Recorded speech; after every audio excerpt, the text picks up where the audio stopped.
दोस्तों, मेरा नाम सौम्या है और मैं हैदराबाद की रहने वाली हूँ। आज जो डरावनी कहानी मैं आप लोगों के साथ शेयर करने जा रही हूँ वह मेरे जीवन में हुई एक बहुत ही भयंकर और डरावनी घटना के बारे में है। उस डरावनी घटना के होने के बाद मुझे मेरे जीवन में एक चीज तो समझ में आ गई है कि अगर आपके साथ कभी कुछ गलत होना होता है तो वह होकर ही रहता है। चाहे आप उस चीज के लिए कितना ही सतर्क होकर चलो, लेकिन जिस वक्त जो घटना आपके साथ होनी होती है उसको कोई भी नहीं टाल सकता। ऐसा ही कुछ एक दिन मेरी जिंदगी में भी हुआ था। दरअसल मैं आपको बता दूं कि मैं हैदराबाद में रहकर एक सॉफ्टवेयर इंजीनियर का काम किया करती हूं। मेरी अभी शादी नहीं हुई है, इसलिए मैं अपने माता पिता के साथ ही हैदराबाद के एक फ्लैट में रहती हूं। भगवान की दया से मम्मी पापा बिल्कुल ठीक हैं। मम्मी तो गृहिणी हैं और पापा की हार्डवेयर की एक छोटी सी दुकान है। मेरी एक छोटी बहन भी है, रथु, जो अभी 12वीं में है, और एक बड़ा भाई है, चरण, जो मेरे जैसे ही सॉफ्टवेयर इंजीनियर है। सच कहूं तो भाई से ज्यादा वो मेरा एक अच्छा दोस्त भी है। उसने मुझे हर एक चीज सिखाई जो वह सीखता था, और शायद इसी वजह से मैं आज एक सॉफ्टवेयर इंजीनियर बन पाई हूं। मतलब ओवरऑल सब कुछ परफेक्ट चल रहा था, लेकिन वह अरुणाचल से हैदराबाद वाली ट्रेन, ट्रेनें जिनके सफर को मैं हमेशा इतना ज्यादा एंजॉय करती थी, वो अलग अलग नए नए लोग, बाहर नई नई जगहें, और जाहिर है स्पीड और थ्रिल। लेकिन यकीन मानिए, मुझे क्या पता था कि वही ट्रेन मुझे जिंदगी भर का सदमा देने वाली थी। दरअसल ये बात है जनवरी 2022 की। मैं रोज की तरह भाई के साथ बाइक से ऑफिस जाया करती थी। वैसे मुझे ये जॉब थोड़ा बोरिंग लगती थी और मेरा उतना मन भी नहीं था, लेकिन ऑफिस में एक लड़का था, आरव। अरे, मुझे ये नहीं बोलना था, लेकिन कोई नहीं, आज सब कुछ शेयर करूंगी। मुझे वास्तव में, मतलब सच में, उस पर क्रश था। 6 फीट की हाइट, किसी हॉलीवुड मूवी का एक्टर जैसा लगता था, और यहां तक कि मेरी सारी फ्रेंड्स भी उस पर फिदा थी। लेकिन वह बंदा पूरे दिन बस काम में डूबा रहता था। वह थोड़ा इंट्रोवर्ट भी था, मतलब ज्यादा बात नहीं करता था, सिर्फ अपने कुछ खास दोस्तों को छोड़कर। वह मुझसे भी बात नहीं करता था। मैंने 1-2 बार कोशिश की थी, लेकिन वह शर्म के चलते वहां से चला जाता था। लेकिन उसकी आंखें सब बता देती थी। मुझे पक्का यकीन था कि उसे भी मुझ पर कहीं ना कहीं क्रश है, और शायद इसीलिए मैं जॉब से ज्यादा उसके लिए ऑफिस जाती थी। एक दिन मैं ऑफिस से शाम को घर आई, शॉवर लिया और फिर फैमिली के साथ डिनर पर बैठी ही थी। तभी मम्मी के पास कॉल आया। वह मेरे मामा का कॉल था। वह बोल रहे थे कि अरे दीदी, नित्या की शादी है 2 हफ्ते बाद, कोई तैयारी करवाने आएगा या सब हमें ही करना पड़ेगा। तभी मम्मी हंसने लगी और बोली, अरे आप टेंशन मत लो भैया, मैं भेजती हूं ना सौम्या को। उनके बोलते ही मेरा मूड जो इतना खुश था, एक पल में दुख में बदल गया। क्यों भाई, मैं आरव को देखे बिना एक दिन भी नहीं रह सकती, तो 2-3 हफ्ते? बाप रे, मैं तो उस रात ठीक से खाना भी नहीं खा पाई। कॉल कट होते ही मैंने सबको साफ मना कर दिया कि मैं नहीं जा पाऊंगी। ऑफिस में बहुत इंपॉर्टेंट काम है, मैंने बहाना बनाते हुए कहा। रथु, तुम चली जाओ। रथु ये सुनकर खुश हो गई, लेकिन बोली, यार दीदी, मेरे एग्जाम हैं। मन तो मेरा बहुत था, लेकिन क्या करूं। तभी मेरा भाई चरण बोल पड़ा, ऑफिस की तू टेंशन मत ले, एप्लीकेशन लिख दे, बाकी मैं देख लूंगा। अब मैं चारों ओर से फंस चुकी थी। मेरा मन बिल्कुल भी नहीं था, लेकिन मैं करती भी क्या, अब मुझे जाना ही था। अगले दिन सुबह अपने उस अधूरे मन से मैंने सारे कपड़े पैक किए और मैं चल दी अरुणाचल प्रदेश की ओर। भाई ने मुझे स्टेशन पर ड्रॉप किया। वह कोई सुबह के 8 बजे का समय रहा होगा। मम्मी ने तो बोला था, बेटा बस से चली जा, सेफ्टी ज्यादा रहेगी। लेकिन मैं इतनी लंबी यात्रा तय करूं, वो भी ट्रेन के बिना, सवाल ही नहीं उठता। ट्रेन आई। मैंने भाई को बाएं कहकर हल्की सी झूठी सी मुस्कुराहट दी और अपनी सीट पर जाकर बैठ गई। ट्रेन की वही जानी पहचानी आवाज, सीट की खिसकन, सब कुछ मुझे बहुत पसंद था, बस एक चीज को छोड़कर। मेरे बैठने के कुछ मिनट बाद ही 4 लड़के आए। वे थोड़े शरारती लग रहे थे। मैं 2 सीट आगे जाकर बैठ गई और बस खुद को संभालने की कोशिश कर रही थी। लेकिन जैसे ही उन्होंने मेरी ओर देखा, वे हंसने लगे और कुछ कमेंट्स पास करने लगे। ये देखकर मेरी बगल वाली सीट पर एक अंकल बैठे थे। उनकी मौजूदगी में लड़के तुरंत शांत हो गए। अंकल ने कड़क आवाज में उन्हें धमकाया और वहां से भगा दिया। उस समय मुझे एहसास हुआ कि ट्रेन का सफर सिर्फ बैठे बैठे बिताना नहीं है, बल्कि थोड़ा एडवेंचर भी है। मेरा सफर 2 दिन लंबा था। मुझे पता था कि सिर्फ फोन देखकर मैं बोर हो जाऊंगी, इसलिए मैंने सोचा कि क्यों ना आसपास के लोगों से बातें की जाएं। मैंने अपने पास बैठी कुछ आंटियों और अंकल से छोटी छोटी बातें करना शुरू कर दिया। उनके अनुभव सुनना, उनके साथ हंसना मजाक करना, इससे समय काफी जल्दी कटने लगा और मेरा सफर मजेदार हो गया। बीच रास्ते में मुझे बाहर से कुछ खाना ना लेना पड़े, इसलिए मम्मी ने घर से ही कुछ फ्रूट्स, सैंडविच और हल्का फुल्का खाना पैक कर दिया था। मैं वही खाना खाकर, पानी पीकर और कभी कभी बाहर खिड़की से नजारे देखकर अपना समय काट रही थी। धीरे धीरे ट्रेन मेरी मंजिल के करीब पहुंच रही थी। आखिरकार मैं अपने ननिहाल पहुंच गई। स्टेशन पर मामा जी गाड़ी लेकर मेरा इंतजार कर रहे थे। उनकी मुस्कान देखकर मेरा मन, जो थोड़ा बुझा हुआ था, वो अब थोड़ा खुश हो गया। मैंने उनका प्रणाम किया और गाड़ी में बैठकर घर की ओर चल दी। घर पहुंचते ही सभी ने मेरा बड़े प्यार से स्वागत किया। वैसे मेरी नानी कुछ साल पहले ही दुनिया छोड़ चुकी थी। अब घर में सिर्फ नाना जी और मेरे 2 मामा मामी ही थे। सच बोलूं तो नानी के बिना ननिहाल थोड़ा खाली खाली और सुनसान सा लगता था, लेकिन घर में शादी का माहौल था, इसलिए मैं चाहती थी कि मैं दुखी महसूस ना करूं। इस बीच मैं आरव को बहुत ही ज्यादा मिस कर रही थी। उसकी वो मासूम सी मुस्कान, उसका वह इनोसेंट सा चेहरा और उसकी वो मधुर आवाज, उसे याद करके ही मेरा दिल जोर जोर से धड़कने लगता था। लेकिन मैं कर भी क्या सकती थी? उसे तो ये पता भी नहीं था कि मैं उसे इतना ज्यादा पसंद करती हूँ, इसलिए उसका मोबाइल नंबर भी मेरे पास नहीं था। लेकिन शुक्र है मेरे सारे कजिन वहां मौजूद थे, इसीलिए मैंने अपने मन को किसी तरह संभाल लिया और उनके साथ मिलकर शादी की तैयारियों में जुट गई। शादी की तैयारी में सब धीरे धीरे व्यस्त हो गए। काम का प्रेशर भी बढ़ने लगा, खासकर घर के लड़कों पर तो और भी ज्यादा। वो बेचारे, मुझे उनके लिए थोड़ी सहानुभूति भी हो रही थी। शादी के ठीक 2 दिन पहले मेरी पूरी फैमिली, मतलब मम्मी पापा, भाई और बहन भी आ गए। मैंने उनसे अच्छे से मिलकर बस मन ही मन यही प्रार्थना की कि ये शादी जल्दी से जल्दी निपट जाए और मैं घर वापस जा पाऊं। खैर, शादी बहुत अच्छे से पूरी हुई। सभी रिश्तेदार एक एक करके अपने अपने घर की ओर रवाना हो गए। मम्मी पापा भी जाने की तैयारी कर रहे थे। मैं भी अपना सामान पैक करने लगी। तभी मामा जी बोले, अरे बेटा, तू कहां जा रही है? अभी रुक जा, 5 दिन में नित्या ससुराल से वापस आएगी, उसके बाद ही जाना। मैं बोली, अरे नहीं मामा जी, प्लीज, मुझे ऑफिस भी जाना है और अभी बॉस का कॉल भी आया था, बहुत जरूरी काम है। मैं उन्हें जैसे तैसे मनाने की कोशिश कर ही रही थी कि तभी मम्मी ने मेरी ये बात सुन ली और बड़े प्यार से बोली, कोई बात नहीं सौम्या, बेटा 5 दिन की ही तो बात है, रुक जा। मम्मी की वो मीठी और प्यार भरी आवाज सुनकर मैं उन्हें मना नहीं कर पाई। पापा ने भी यही कहा।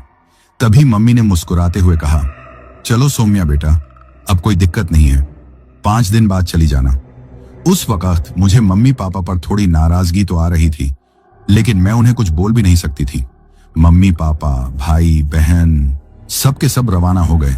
मैं बस उन्हें दूर जाते हुए देखती रही। दोस्तों, वो 5 दिन मेरे लिए 5 साल जैसे लग रहे थे। नित्या के ससुराल जाने के बाद पूरा घर एकदम सुनसान हो गया था और एक बहुत लंबे इंतजार के बाद आखिरकार नित्या घर वापस लौटी।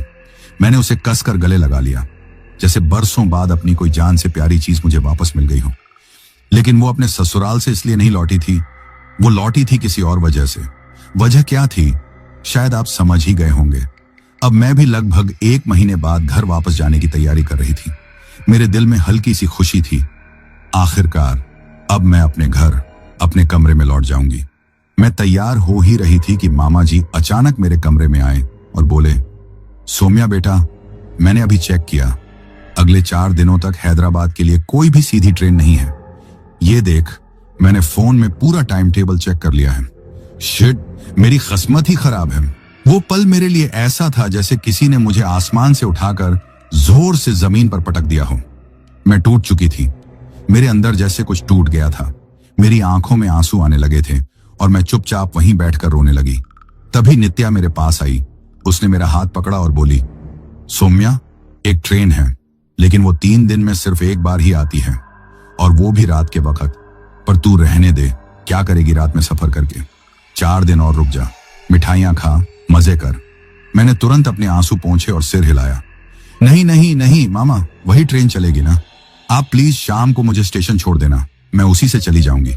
मामा ने कुछ पल मुझे गौर से देखा, फिर बोले, ठीक है बेटा, अगर तेरा इतना ही मन है जाने का तो जा, मैं तेरी मम्मी से एक बार बात कर लेता हूँ, पर अपना ध्यान रखना, ठीक है? हाँ मामा, मैंने धीरे से कहा। शाम हुई। आसमान में हल्की हल्की धुंध छाई हुई थी और हवा में वो गीली मिट्टी की एक अजीब सी खुशबू फैली हुई थी जो उस शाम को और भी ज्यादा रहस्यमय और सुनसान बना रही थी। मामा मुझे स्टेशन छोड़ने आए। उन्होंने गाड़ी पार्क करते हुए कहा, बेटा ट्रेन रात के 9 बजे आएगी, अभी तो 8 ही बजे हैं, मैं तुझे ट्रेन में बिठाकर ही चला जाऊंगा। मैंने मुस्कुराते हुए कहा, अरे मामा आप इतनी टेंशन मत लो, मैं बैठ जाऊंगी, वैसे भी यहाँ इतने सारे लोग हैं, मुझे कोई दिक्कत नहीं होगी, आप जाइए, घर भी स्टेशन से काफी दूर है, आपको लौटने में रात हो जाएगी, तकलीफ होगी। मामा ने थोड़ी देर सोचा, फिर बोले, पक्का ना बेटा, तू अकेली रह लेगी? हाँ हाँ मामा, आप जाइए। मैंने उन्हें विदा किया और स्टेशन की एक बेंच पर जाकर बैठ गई। वो बहुत ही छोटा सा स्टेशन था। चारों तरफ भयंकर सन्नाटा पसरा हुआ था। सिर्फ हवा की सरसराहट की आवाज आ रही थी या फिर कभी कभी दूर किसी कुत्ते के भौंकने की आवाज। मैंने अपना मोबाइल निकाला। मैंने सोचा, चलो एक बार फिर से आरव को इंस्टाग्राम पर ढूंढती हूं, शायद इस बार मिल जाए। मैं काफी देर तक उसका नाम अलग अलग तरीकों से सर्च करती रही, पर उसकी आईडी मुझे कहीं नहीं मिली। क्या लड़का है ये भी इंस्टाग्राम भी यूज नहीं करता, मैंने खुद से कहा और हल्के से मुस्कुरा दी। तभी मैंने देखा, बहुत दूर स्टेशन के उस अंधेरे वाले रास्ते से जहां से प्लेटफॉर्म शुरू होता था, कोई आ रहा था। एक काली सी चादर या शायद कोई पुरानी रजाई ओढ़े हुए एक बहुत ही धीमी चाल से कोई मेरी तरफ बढ़ रहा था। पहले तो मैंने ज्यादा ध्यान नहीं दिया। मैंने सोचा कोई और मुसाफिर होगा, मेरी तरह ट्रेन का इंतजार कर रहा होगा। मैं वापस अपने फोन में लग गई, लेकिन न जाने क्यों कुछ ही सेकंड बाद मेरा ध्यान फिर से उसी तरफ चला गया। मैंने फिर से उधर देखा, लेकिन दोस्तों वहां अब कोई नहीं था। क्या अभी तो मैंने देखा था किसी को। मेरा दिल हल्का सा धक धक करने लगा। मैं घबराकर चारों तरफ देखने लगी। तभी मेरी नजर पड़ी, मुझसे कुछ ही दूरी पर अगली बेंच पर एक बूढ़ी औरत बैठी थी और उसने वही काला कंबल ओढ़ रखा था। मैं सन्न रह गई, मेरा खून जैसे जम गया हो। नहीं, ये कैसे हो सकता है? मेरे दिमाग में बस यही चल रहा था, इतने कम समय में वो वहां से यहां कैसे पहुंच गई? और सबसे बड़ी बात, वो भी मुझे बिना क्रॉस किए हुए। वो रास्ता तो मेरे बाएं हाथ की तरफ था, लेकिन अब वो जिस बेंच पर बैठी थी वो मेरे दाएं हाथ की तरफ थी। इसका मतलब उसे मेरे सामने से होकर गुजरना पड़ा होगा। लेकिन मैं साफ साफ जानती थी, मैं पूरे यकीन से कह सकती थी कि मेरे सामने से कोई गुजरा ही नहीं था। मेरे पूरे बदन में एक सिहरन सी दौड़ गई। मैंने सोचा, ज्यादा नहीं सोचती, शायद मेरा वहम होगा। बस अपना मन बहलाने के लिए मैंने फिर से फोन निकाल लिया। मैंने फिर से आरव की आईडी अलग अलग नामों से सर्च की और तभी आखिरकार मिल गई। मेरे चेहरे पर एक अजीब सी एक्साइटमेंट आ गई। मिल गया तू आखिरकार। मैंने जल्दी से उसकी प्रोफाइल खोली, लेकिन अफसोस उसका अकाउंट प्राइवेट था। बेवकूफ लड़का, मैंने खुद से हंसते हुए कहा। ऐसे भी कोई अपना अकाउंट प्राइवेट रखता है क्या? खैर जो भी हो, मैंने उसे रिक्वेस्ट भेज दी। इतने में मैंने देखा ट्रेन का टाइम हो गया था, 9 बज चुके थे। मैंने एक नजर उस बेंच की ओर घुमाई और मेरा खून जम गया। वो बूढ़ी औरत अब भी वहीं बैठी थी, लेकिन इस बार वो मुझे ही घूर रही थी। उसकी आंखें और उसके चेहरे पर एक बहुत ही अजीब सी मुस्कान। दोस्तों, ऐसा लग रहा था जैसे वो मुस्कुरा नहीं रही हो, बल्कि किसी ने उसके चेहरे पर वो मुस्कान चिपका दी हो। उसकी निगाहें सीधी मेरी आंखों में थीं, जैसे वो मेरी आंखों के अंदर किसी चीज को तलाश कर रही हो। मैंने डर के मारे तुरंत अपनी नजरें वहां से हटा ली। मैंने अपने बैग से पानी की बोतल निकाली और अपने कांपते हुए हाथों से पानी पिया। फिर मैं जल्दी से उठी और प्लेटफॉर्म पर थोड़ा आगे चली गई ताकि कुछ और लोगों के बीच रहूं। कुछ ही देर में ट्रेन आई। मैंने राहत की सांस ली। थैंक गॉड, आखिरकार ट्रेन आ ही गई। मेरे साथ बस 4-5 और यात्री ही उस डिब्बे में चढ़े थे। बाकी ट्रेन लगभग खाली ही थी। मैंने एक खिड़की के पास की सीट चुनी और बैठ गई। ट्रेन धीरे धीरे चलने लगी। उसने अपनी रफ्तार पकड़नी शुरू कर दी। जाते जाते मैंने एक बार फिर बाहर प्लेटफॉर्म की तरफ देखा। वो बूढ़ी औरत, वो अभी भी उसी बेंच के पास थी। अब वो खड़ी हो गई थी और मुझे ही घूर रही थी। मेरे गले में जैसे कुछ अटक सा गया, लेकिन तब तक ट्रेन ने रफ्तार पकड़ ली थी। मैंने मन ही मन कहा, थैंक गॉड, चलो अब तो जान छूटी उस बुढ़िया से। पर मुझे क्या पता था, मुझे जरा भी अंदाजा नहीं था कि असली डर, असली खौफ तो अब शुरू होने वाला था। ट्रेन अपनी पूरी रफ्तार पकड़ चुकी थी। ज्यादातर यात्री या तो सो चुके थे या सोने की तैयारी कर रहे थे। कुछ लोग मेरी तरह अपने मोबाइल में लगे हुए थे। जैसा कि मैंने बताया, मुझे कोरियन फिल्में बहुत पसंद हैं, तो मैंने अपने फोन में एक फिल्म निकाल ली, ट्रेन टू बुसान। मैं खुद पर ही हंस पड़ी। वाह रे मेरी किस्मत, ट्रेन में बैठ के ट्रेन टू बुसान देख रही हूं। मजाक ही बन गया है मेरी जिंदगी का। पर जो अगला पल आने वाला था वो किसी मजाक से नहीं, बल्कि एक बहुत ही डरावनी सच्चाई से भरा हुआ था। ट्रेन एक बहुत ही छोटे से सुनसान से स्टेशन पर रुकी। मुझे नहीं लगता वहां कोई चढ़ा या उतरा। सब कुछ एकदम खाली और वीरान पड़ा था। कुछ देर रुकने के बाद ट्रेन फिर से रेंगने लगी और फिर चलने लगी। मैंने ऐसे ही खिड़की से बाहर झांका और जो मैंने देखा, प्लेटफॉर्म के बिल्कुल आखिरी कोने में, जहां बस एक हल्की सी पीली बत्ती जल रही थी, वहां मुझे कुछ अजीब सी परछाई हिलती हुई दिखाई दी। वो एक पुरानी लाल रंग की पोटली थी। लेकिन दोस्तों, अजीब बात यह थी कि जैसे ही मैंने उसे देखा, मुझे अचानक से याद आया कि मैंने ये वही लाल रंग की पोटली कहीं पहले देखी थी। हाँ, उस स्टेशन पर बैठी बूढ़ी औरत के पास। जैसे ही मुझे ये ख्याल आया, मेरे दिल की धड़कनें बहुत तेज हो गईं। मुझे सच में ऐसा लगा जैसे मुझे कोई मिनी हार्ट अटैक आने वाला है। मेरा सारा शरीर बुरी तरह से कांपने लगा था। ट्रेन अब वापस अपनी पूरी रफ्तार से दौड़ रही थी और मैं इन सब ख्यालों में इतनी खो चुकी थी कि मुझे असली में पता ही नहीं था कि मैं कहाँ हूं या मेरे साथ क्या हो रहा है। जिस सफर को मैं पहले इतना ज्यादा एंजॉय करती थी, वो नए नए लोग, वो नई नई जगहें, ट्रेन की रफ्तार का वो थ्रिल, आज वो सब कुछ मुझे बहुत अजीब और डरावना लग रहा था। मैंने एक गहरी सांस ली और खुद को संभालने की कोशिश की। ठीक है सौम्या, ये सब केवल तेरा वहम है, कुछ नहीं है, बस फिल्म में ध्यान लगा। मैंने फोन में फिल्म चालू की। फिल्म में 3 लोग मिलकर जॉम्बीज से लड़ रहे थे। मैं धीरे धीरे फिल्म में खो गई और जैसे ही फिल्म का हीरो पर्दे पर दिखा, मुझे वही ऑफिस वाला लड़का आरव याद आ गया। हाँ, आरव भी कुछ ऐसा ही हैंडसम लगता है। मैं ये सोचकर मुस्कुरा दी और धीरे धीरे मुझे थोड़ी शांति महसूस होने लगी। फिल्म खत्म होने के बाद मैंने सोचा कि अब मुझे भी थोड़ा आराम कर लेना चाहिए। मैंने अपना फोन और बैग अपने पास अच्छे से तकिए की तरह रख लिए और सोने का प्रयास करने लगी। समय का कुछ पता नहीं चला, लेकिन शायद 1 या 1.5 घंटे से ज्यादा बीत चुका होगा जब मेरी नींद खुली। ट्रेन एक और स्टेशन पर रुकी थी। कुछ लोग ट्रेन में चढ़ रहे थे, लेकिन दोस्तों, जो मैंने देखा उसे मैं शायद कभी शब्दों में भी बयां नहीं कर सकती। वो वही बूढ़ी औरत थी। वो बाकी के 2-3 यात्रियों के साथ मेरे ही डिब्बे में चढ़ रही थी। उसके चेहरे पर वही अजीब, डरावनी, क्रीपी स्माइल थी। उसके हाथ में वही लाल पोटली थी और अब उसके हाथ में एक मोटी भारी सी लकड़ी की लाठी भी थी, जिसके सहारे वो धीरे धीरे लंगड़ाकर चल रही थी। लेकिन यह कैसे संभव है? मेरे दिमाग में बस यही घूम रहा था।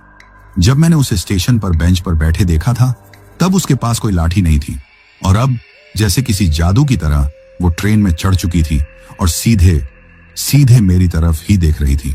उसने मुझे बड़े ही सीरियस, गंभीर मूड में देखा और फिर मेरी सीट के ठीक पास वाली खाली सीट पर आकर बैठ गई।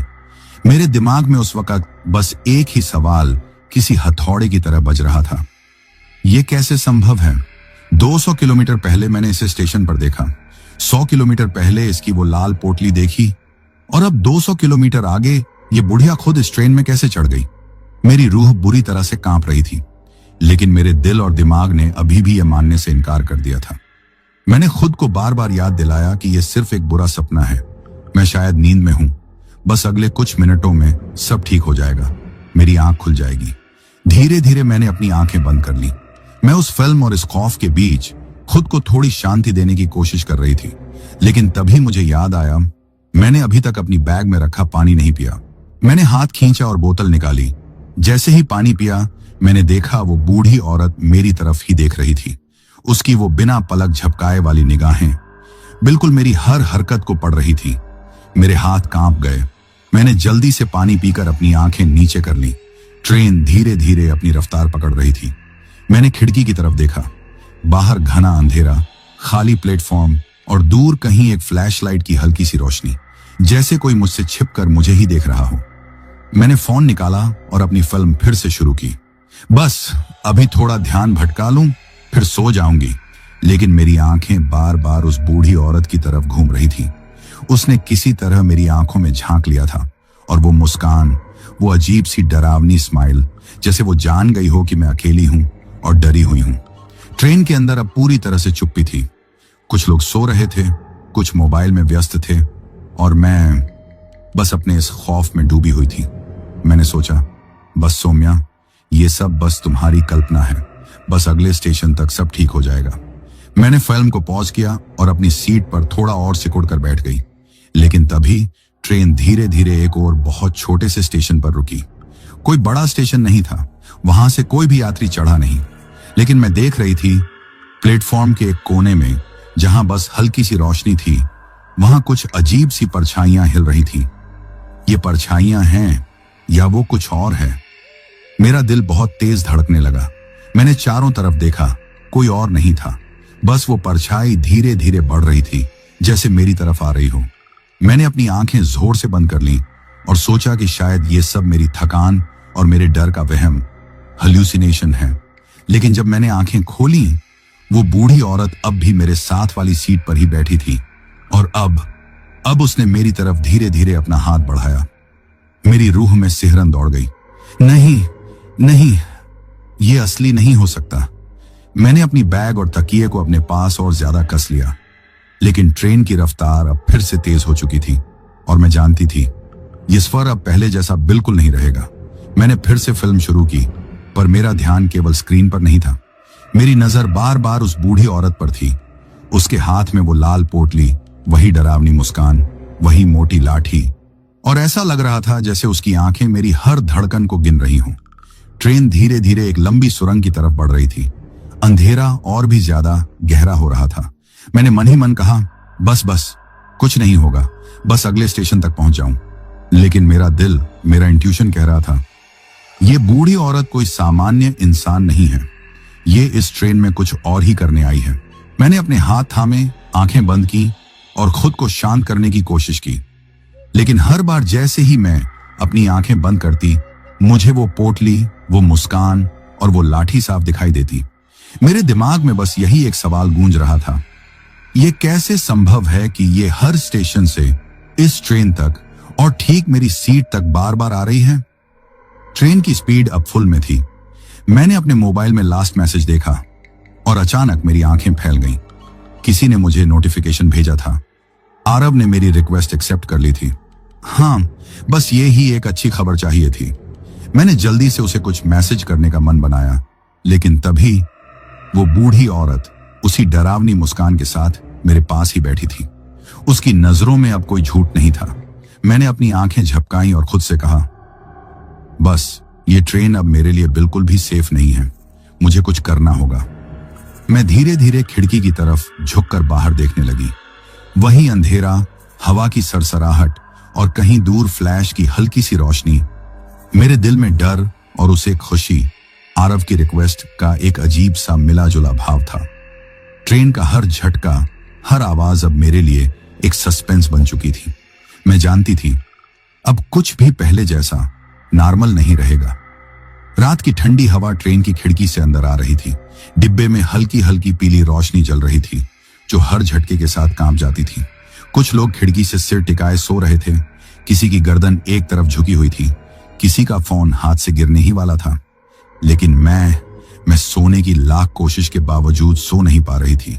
मेरे दिमाग में बस वही औरत, वही बुढ़िया घूम रही थी। वो उसका काला कंबल और वो लाल रंग की पुरानी पोटली। हर बार जब मैं आंखें बंद करती, उसकी वो मुस्कुराती हुई आंखें मेरे सामने आ जाती। बड़ी बड़ी डरावनी ऐसी आंखें, जैसे किसी ने किसी की आत्मा को पी लिया हो और वो आंखें अब खाली हों। नहीं, बस अब सो जा सौम्या, मैंने खुद से कहा और जोर से आंखें बंद कर ली। ट्रेन की हल्की गड़गड़ाहट, बाहर कभी कभी आती सीटी की आवाज और अंधेरे में दूर दूर चमकती वो बत्तियां, सब मिलकर एक बहुत ही अजीब और डरावना माहौल बना रहे थे। लेकिन मैं चैन से लेटी ही थी कि अचानक मेरे दिल में एक अजीब सी बेचैनी हुई। जैसे कोई मेरे बहुत पास खड़ा हो, तुम्हें घूर रहा हो, पर तुम उसे देख नहीं पा रहे। मैंने धीरे से अपनी आंखें खोली। सामने देखा, वो सीट खाली थी। वो सीट जहां कुछ देर पहले वो बुढ़िया आकर बैठी थी, वो अब खाली थी। गायब।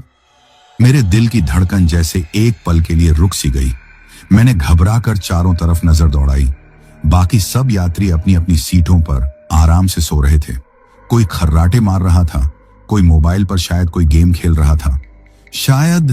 शायद किसी और डिब्बे में चली गई होगी या टॉयलेट गई होगी, मैंने खुद को समझाया। लेकिन मेरा अंदर का मन ये बात मानने को बिल्कुल तैयार नहीं था। मुझे ऐसा लग रहा था जैसे वो यहीं कहीं है, बस मेरी नजर से ओझल हो गई है। मैंने फिर से आंखें बंद की और करवट ले ली। ट्रेन के झटकों के बीच नींद आखिरकार मुझे आने लगी थी।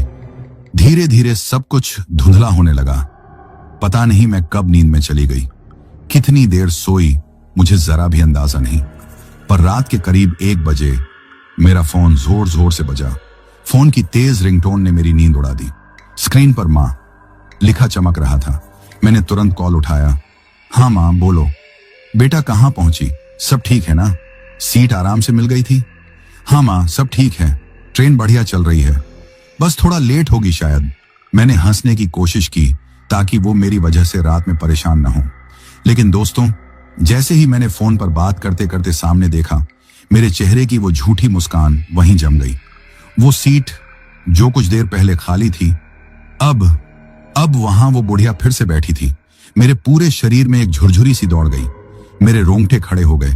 मैंने कांपती हुई आवाज में कहा, हाँ माँ, सब बढ़िया है। आप सो जाओ, मैं भी थोड़ी देर में सो जाऊंगी। ठीक है बेटा, अपना ध्यान रखना, और डर लगे तो भगवान का नाम लेकर सो जाना। जी माँ। मैंने जल्दी से कॉल काट दिया। अब मैं सिर्फ और सिर्फ उसकी तरफ देख रही थी। उसका चेहरा उसी तरह शांत था जैसे पत्थर का हो, पर उसकी आंखें, उस वक्त उसकी आंखों में कुछ बहुत अलग था। वो मुझे घूर नहीं रही थी, बल्कि वो मुस्कुरा रही थी। और धीरे धीरे वो मुस्कान फैलती चली गई। ऐसा लगा जैसे उसके होंठों के कोनों से खून रिसने लगा हो। मेरा गला बुरी तरह से सूख गया था। मेरे हाथ अपने आप सीट के ठंडे लोहे के हैंडल को कसने लगे थे। नहीं, ये सपना है, ये सब सपना है, मैंने खुद से कहा। पर मेरे अंदर की घबराहट ने, मेरे कांपते हुए जिस्म ने मेरे इस झूठ को पकड़ लिया था। मैंने धीरे से अपना सिर घुमाया और खिड़की के बाहर देखने लगी। सिर्फ काला अंधेरा, पेड़ों की धुंधली परछाइयां जो ट्रेन की रफ्तार के साथ पीछे भाग रही थी, और कभी कभी दूर कहीं झिलमिलाती हुई बिजली की चमक। मैंने एक गहरी सांस ली और अपने धड़कते हुए दिल को शांत करने की कोशिश की। जब मैंने थोड़ी हिम्मत जुटाई तो मैंने सोचा कि बस एक बार पीछे मुड़कर देखती हूं। मैंने बहुत ही धीरे से अपना सिर घुमाया, और जो मैंने देखा, मेरे दिल की धड़कन जैसे उसी पल रुक गई। वो बुढ़िया अब मेरे ठीक पीछे की सीट पर बैठी थी। इतनी पास, इतनी ज्यादा पास कि अगर मैं अपना हाथ जरा सा भी पीछे कर दूं तो शायद उसका कंधा छू जाऊं। उसके चेहरे पर वो डरावनी मुस्कान अब और भी ज्यादा चौड़ी हो गई थी, जैसे उसका चेहरा फट जाएगा। उसकी आंखें बड़ी और काली ऐसी लग रही थीं जैसे इस घने अंधेरे के बीच 2 जलते हुए कोयले की लपटें हों। मैं चीखना चाहती थी, पर मेरे गले से आवाज ही नहीं निकली। मेरे होंठ खुले, पर मेरा गला जैसे किसी ने जोर से बंद कर दिया हो। तभी मेरे कान के बिल्कुल पास से एक ठंडी सड़ी हुई सांस की आवाज आई। जा रही है ना? मैं जैसे पत्थर बन चुकी थी। मैं हिल भी नहीं पा रही थी। उसकी फुसफुसाहट इतनी ठंडी थी जैसे किसी ने बर्फ का एक टुकड़ा मेरे कान पर रख दिया हो। धीरे धीरे मेरी आंखों से आंसू अपने आप निकलने लगे। नहीं, प्लीज। मैंने अपने बैग को जोर से पकड़ा। मैं उठने की कोशिश कर रही थी, लेकिन मेरे पैर जैसे सुन्न पड़ चुके थे। उनमें जान ही नहीं बची थी। मैंने सामने देखा, पूरा का पूरा डिब्बा गहरी नींद में सोया हुआ था। कोई नहीं देख पा रहा था कि मेरे ठीक पीछे क्या हो रहा है, कौन बैठा है। मैं चाहती तो किसी को जोर से आवाज देती, पर मेरे गले से बस एक घबराई हुई हवा निकल रही थी, आवाज नहीं। वो बुढ़िया, वो हंसी, धीरे धीरे एक बहुत ही डरावनी, खौफनाक हंसी। तू अकेली है, बहुत अकेली। तभी ट्रेन को अचानक एक जोर का झटका लगा। डिब्बे की बत्तियां, वो पीली लाइट्स एक पल के लिए जोर से झपकी और फिर बुझ गईं। पूरा डिब्बा घने चिपचिपे अंधेरे में डूब गया। इस अंधेरे में अब बस उसकी आवाज थी, अभी तो सफर शुरू हुआ है बेटा। मैंने अपनी सारी ताकत लगाकर खुद को किसी तरह सीट से छुड़ाया और मैं भागी, अगले डिब्बे की तरफ भागी। अंधेरे में मुझे किसी की परछाई दिखी। शायद वो कोई और यात्री था, या शायद नहीं। मुझे सिर्फ इतना याद है कि मैं भाग रही थी और मेरे पीछे से वो हंसी, वो खौफनाक हंसी बार बार गूंज रही थी। ट्रेन की खड़खड़ाहट में धीरे धीरे रात और भी ज्यादा गहरी होती जा रही थी। बाहर का अंधेरा इतना घना था कि खिड़की के उस पार कुछ भी दिखाई नहीं दे रहा था। अंदर की बत्तियां वापस आ गई थी, वही हल्की पीली रोशनी झिलमिला रही थी और बाकी के यात्री नींद की गोद में खो चुके थे, बेखबर। मैं अपनी सीट पर वापस आकर सिकुड़ कर बैठी थी। मेरे दिल में डर की एक जो पतली सी लकीर थी, वो अब एक गहरा घाव बन चुकी थी। बार बार पीछे देखने की हिम्मत तो मुझ में बिल्कुल नहीं थी, लेकिन मुझे ऐसा साफ महसूस हो रहा था जैसे कोई मेरे बहुत पास है, बिल्कुल मेरे पीछे, मेरी सांसों के साथ सांस ले रहा है। अचानक किसी ने मेरे बालों को जोर से खींचा, इतना जोर से कि मेरे मुंह से एक दबी हुई चीख निकल गई। मैं बिजली की तेजी से पलटी, पर वहां कोई नहीं था। मेरे सामने बस वही आधे सोए हुए यात्री थे। कुछ ने मेरी आवाज सुनकर करवट बदली, कुछ ने मुंह पर हाथ रखकर मुझे ऐसे देखा जैसे मैं कोई पागल हूं जो नींद में बड़बड़ा रही हो। मेरी चीख सुनकर डिब्बे में बैठे कुछ लोग जो जाग रहे थे वो उठने लगे। एक आंटी ने पूछा, क्या हुआ बहन जी, कोई बुरा सपना देखा क्या? दूसरे ने थोड़ा झुंझलाकर कहा, अरे यार, रात को सोने भी नहीं दोगे क्या? सबको डरा दिया आपने। मैं शर्मिंदा हो गई, मेरा चेहरा लाल पड़ गया। मैं बस इतना ही बोल पाई, सॉरी, माफ कीजिए, मुझे लगा शायद मेरे बाल सीट में कहीं फंस गए होंगे, और मैं वापस अपनी जगह पर आकर बैठ गई। लेकिन मेरे दिल की धड़कन अब भी इतनी तेज थी कि मुझे लगा जैसे मेरा सीना फट जाएगा। मैंने खुद को 100वीं बार समझाया, शायद सच में बाल सीट में फंस गए होंगे, या फिर ट्रेन के झटके से खिड़की में फंस गए होंगे। लेकिन मेरा मन यह बात मानने को तैयार ही नहीं था। कुछ तो था जो मेरे पीछे था और वो मेरे साथ खेल रहा था। मैंने अपना फोन निकाला और अपने आप को किसी वीडियो में व्यस्त दिखाने लगी ताकि मेरा ध्यान उस तरफ से पूरी तरह बढ़ जाए। मैं बस ये जताना चाहती थी कि मुझे डर नहीं लग रहा। लेकिन अभी 10 मिनट भी नहीं हुए थे कि वही खौफनाक चीज मेरे साथ फिर से हुई। इस बार किसी ने फिर से मेरे बाल पकड़े, पर इस बार और भी ज्यादा ताकत से, इतनी जोर से कि मेरी गर्दन पीछे की तरफ बुरी तरह झटक गई और मेरे गले से एक दर्द भरी आह निकल गई। लेकिन इस बार मैंने चीख नहीं मारी। मैंने सोचा, नहीं, इस बार अगर मैं चीखूंगी तो ये सब लोग सच में मुझे पागल समझेंगे और कोई मेरी मदद नहीं करेगा। मैंने अपने होंठ जोर से काट लिए, अपनी आंखें भींच ली और अपने बालों को उस अनदेखी पकड़ से छुड़ाने की कोशिश की। लेकिन ऐसा लग रहा था जैसे किसी ने मेरी लट को अपनी लोहे की मुट्ठी में बुरी तरह से जकड़ रखा हो। कुछ सेकंड जो मुझे सदियों जैसे लगे, कुछ सेकंड बाद वो पकड़ खुद ब खुद ढीली पड़ गई। मैंने एक गहरी कांपती हुई सांस ली। मेरे दिल में डर और गुस्सा दोनों एक साथ थे। कौन है ये? कौन मेरे साथ ये घिनौना मजाक कर रहा है? पर मेरे अंदर जरा भी हिम्मत नहीं बची थी कि मैं पीछे पलटकर देख सकूं। मैं बस वहीं बैठी रही, चुपचाप। मेरे हाथ बुरी तरह से कांप रहे थे। अब तो मेरी आंखों से नींद जैसे कोसों दूर भाग गई थी। हर एक मिनट जैसे किसी एक सदी के बराबर लग रहा था।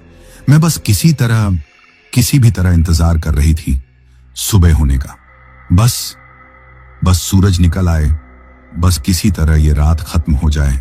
मैं यही सोचते हुए मैंने अपने फोन को फिर से अपने हाथ में कसकर पकड़ लिया। लेकिन दोस्तों, कुछ देर बाद जो हुआ उसने तो मेरी आत्मा तक को हिलाकर रख दिया। अचानक मुझे ऐसा महसूस हुआ जैसे किसी ने एक बहुत ही पतली नुकीली सुई जैसी कोई चीज, या शायद उससे भी कोई लंबी और तीखी चीज मेरी पीठ में, मेरी रीढ़ की हड्डी के पास जोर से घुसा दी हो। इस बार मेरे मुंह से जो चीख निकली वो मेरे काबू में नहीं थी। वो दर्द और खौफ की मिलीजुली चीख थी। वो दर्द, वो चुभन, वो भयानक एहसास। मुझे ऐसा लगा जैसे मेरी रीढ़ की हड्डी से होते हुए कोई चीज मेरे दिमाग तक पहुंच गई हो और सब कुछ जल रहा हो। मेरी आंखों से आंसू अपने आप धार बनकर बह निकले। मेरा पूरा शरीर, मेरा पूरा जिस्म बुरी तरह से कांपने लगा। मैं डर और उस असहनीय दर्द से एक साथ जूझ रही थी। किसने किया ये? मैंने अपनी सारी हिम्मत बटोर कर पीछे पलटकर देखा, पर वहां कोई नहीं था। सीट खाली थी। मेरे आसपास के लोग जो अब तक सो रहे थे, वो भी मेरी चीख से बुरी तरह डरकर जाग गए थे। वहीं आंटी मेरे पास आई। क्या हुआ बेटा, तुम्हारी तबीयत तो ठीक है ना? दूसरा आदमी बोला। तुम्हें कहीं बुखार तो नहीं? तुम्हारा चेहरा एकदम सफेद पड़ गया है। मेरे पास उन्हें देने के लिए कोई जवाब नहीं था। मैं क्या बताती उन्हें? मैं बस रोते हुए, हकलाते हुए बोली, कुछ नहीं, शायद किसी जहरीले कीड़े ने काट लिया। पर मैं अपने भीतर से, अपनी आत्मा से जानती थी कि वो कोई कीड़ा नहीं था। वो किसी इंसान का स्पर्श था, या शायद वो इंसान भी नहीं था, वो कुछ और था। एक अंकल जो मेरे सामने की सीट पर थे और शायद मेरी हालत देख रहे थे, वो मेरे पास आए। उन्होंने मेरे सिर पर हाथ रखा और कहा, बेटा तुम ठीक हो ना? अगर कुछ बताना चाहो तो बताओ, घबराओ मत, डरने की जरूरत नहीं है। मैंने अपना सिर झुका लिया। अगर मैं उन्हें सच बताती तो लोग या तो मुझ पर हंसते या फिर मुझे पागल कहते, इसलिए मैं चुप रही। लेकिन डर अब मेरे अंदर बहुत ही ज्यादा बढ़ने लगा था। मेरी पीठ में वो चुभन, वो दर्द अब भी हो रहा था, जैसे वो सुई अभी भी मेरे अंदर फंसी हो और कोई उसे धीरे धीरे अंदर हिला रहा हो। मैंने अपनी दोनों आंखें कसकर बंद की और अपने होंठ दबा लिए ताकि मेरे रोने की आवाज बाहर न निकले। मेरे दिल की धड़कन इतनी तेज हो गई थी कि मुझे लगता था वो इस अंधेरी खाली ट्रेन की आवाज से भी ज्यादा जोर से सुनाई दे रही है। कुछ पल बीते और फिर मेरे कंधे पर किसी ने बहुत हल्के से, बहुत ठंडे हाथ से छुआ। मैंने धीरे धीरे अपना सिर घुमाया और जो मैंने देखा, मेरी रूह वहीं की वहीं ठहर गई। वो वही बुढ़िया थी, वही सड़ी गली चिपकी हुई मुस्कान, वही झुर्रियों से भरा हुआ चेहरा, वही बड़ी बड़ी खाली आंखें। उसने बहुत धीरे से अपनी उस कर्कश आवाज में कहा, क्या हुआ बेटा, डर गई?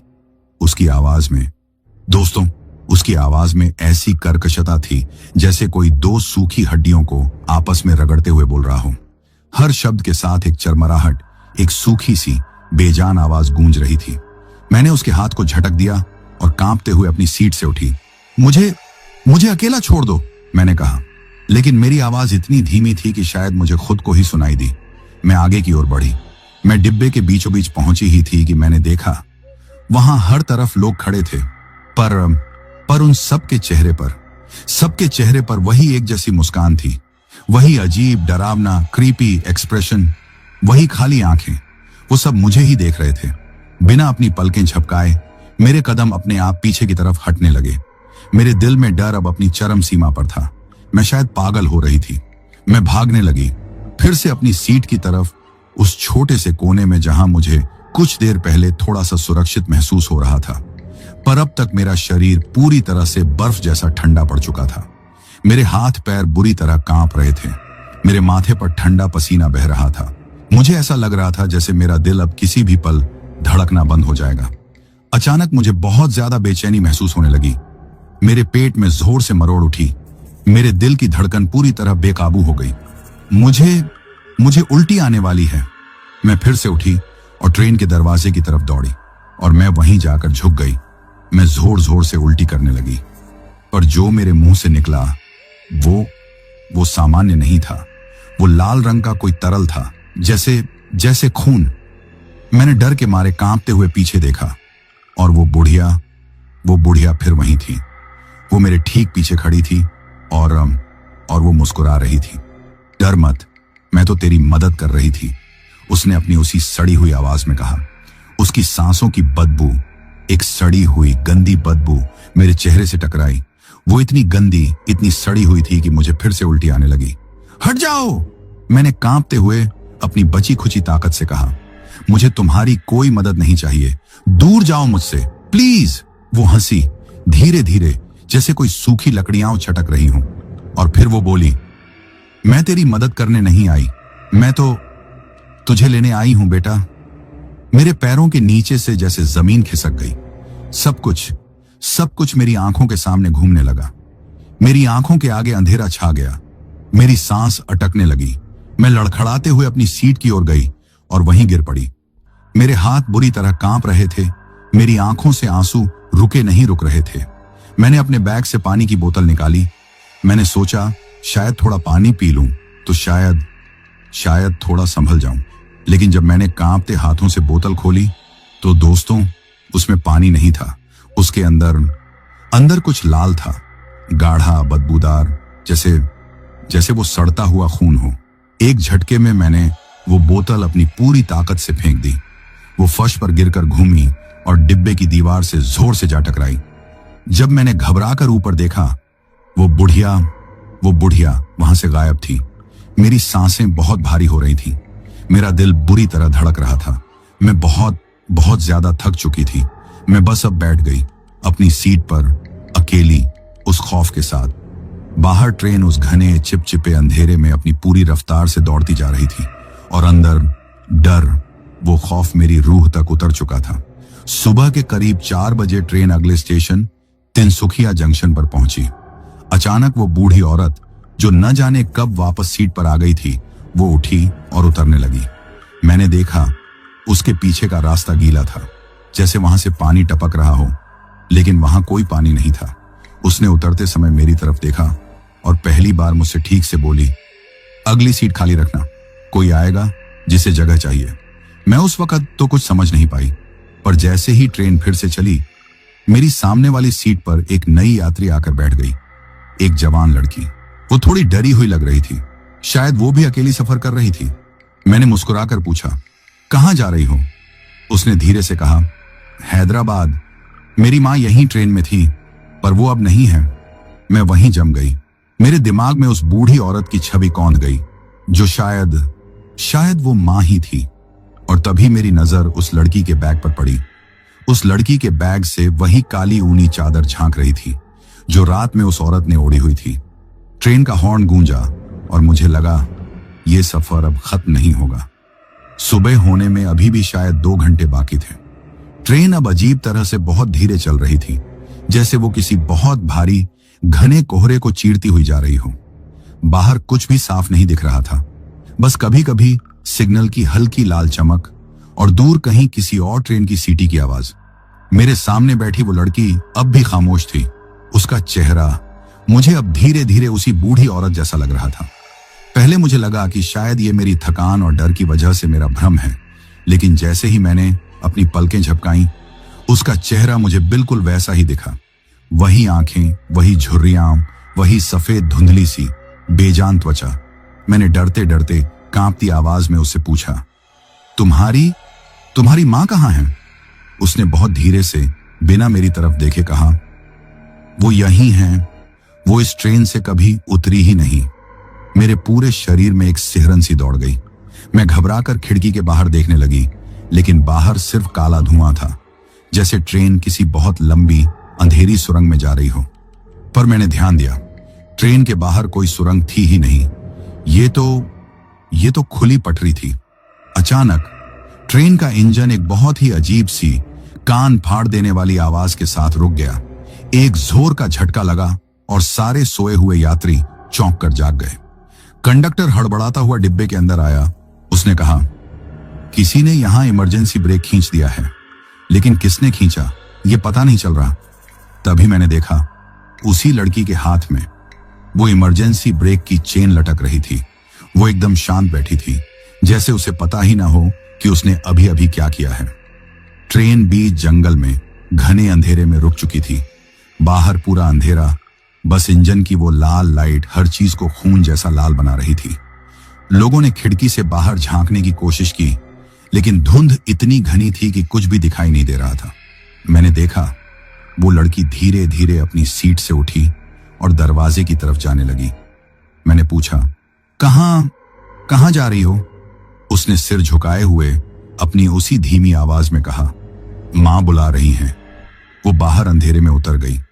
मुझे कुछ बहुत अजीब सा महसूस हुआ, जैसे इस डिब्बे का तापमान अचानक बहुत ज्यादा गिर गया हो। इतना ठंडा कि मेरे सांस लेने पर मेरे मुंह से धुआं निकलने लगा। मैं खिड़की से झांक कर देखने लगी, और दोस्तों, जो मैंने देखा वो मंजर मैं शायद अपनी जिंदगी भर नहीं भूल पाई। बाहर पटरी के किनारे उस घनी धुंध में वो बूढ़ी औरत खड़ी थी। उसका चेहरा अब पूरी तरह से सड़ा हुआ था।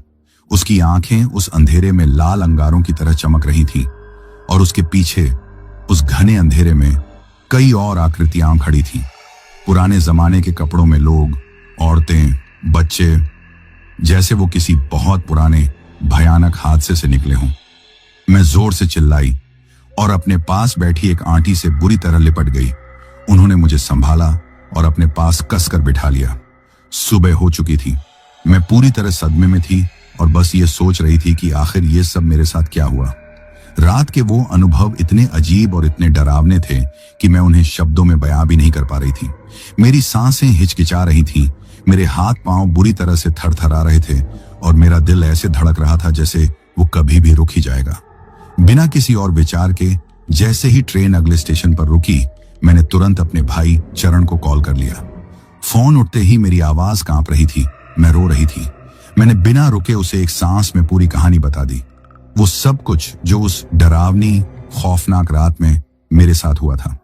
मेरी बातें सुनते ही मेरे भाई की आवाज में चिंता साफ सुनाई दी, लेकिन उसने तुरंत मुझे शांत किया। वो जोर से बोला, सौम्या, तू जहां भी है वहीं उसी स्टेशन पर उतर जा। अभी के अभी अपनी लोकेशन भेज दे मुझे, जल्दी, और फोन में हनुमान चालीसा लगा ले। डर मत, कुछ नहीं होगा, मैं तुझे लेने आ रहा हूं। उसकी आवाज में इतनी शक्ति और इतना विश्वास था कि जैसे एक अनदेखी सुरक्षा की शक्ति मेरे चारों ओर बन गई हो। मैंने उनके हर शब्द पर भरोसा किया। उस डरावने काले कंबल को जो वो लड़की अपनी सीट पर छोड़ गई थी, मैंने उसे छुआ तक नहीं। मैं बस अपना बैग उठाकर वहां से उतर गई। हल्की सुबह हो चुकी थी। मैं ट्रेन से उतर गई और आसपास हर चीज मुझे धुंधली और शांत लग रही थी। मेरा दिमाग अब भी पूरी तरह से उस रात की भयानक घटनाओं में उलझा हुआ था। मैं सीधा स्टेशन के बाहर एक चाय वाले अंकल के पास गई। उनको सब कुछ बताना मेरा पहला कदम था। मैंने उनसे कहा कि मुझे तुरंत मदद चाहिए, मैं बहुत डरी हुई हूं। अंकल ने मुझे बहुत ध्यान से सुना, फिर मुझे शांत कराते हुए एक बेंच पर बिठाया और एक कप गर्म चाय दी। वो चाय उस वक्त मेरे लिए जैसे जीवन की पहली गर्म किरण बन गई थी। फिर अंकल ने मुझे पास के ही एक मंदिर में ले जाने की पेशकश की। मंदिर की शांति और उसकी ठंडी साफ हवा ने मेरे डर को थोड़ी राहत दी। वहां पहुंचते ही मैंने अपने भाई से फिर बात की। उसने कहा, मैं बस पहुंचने ही वाला हूं, तू वहीं रुक। उनके शब्दों ने मेरे दिल को बहुत सुकून दिया। मैंने महसूस किया कि मेरे भाई की चिंता और प्यार हमेशा मेरे लिए सबसे बड़ी सुरक्षा है। कुछ ही समय बाद मेरा भाई वहां पहुंच गया। बाइक से उतरते ही वो दौड़कर मेरे पास आया और मुझे गले लगाकर पूछा, तू ठीक है? तुझे कुछ हुआ तो नहीं? मैंने बस रोते हुए सिर हिलाकर हां कहा। फिर मैंने देखा कि भाई जैसे हमेशा की तरह मेरे लिए कितनी परवाह और प्यार रखते हैं। उनकी चिंता और प्यार उस वक्त इतनी साफ दिख रही थी कि मेरी आंखों में आंसू आ गए। हम घर की ओर बढ़े। घर पहुंचते ही सबसे पहले मेरे माता पिता मुझे मंदिर में ले गए और वहां मेरे नाम से पूजा करवाई।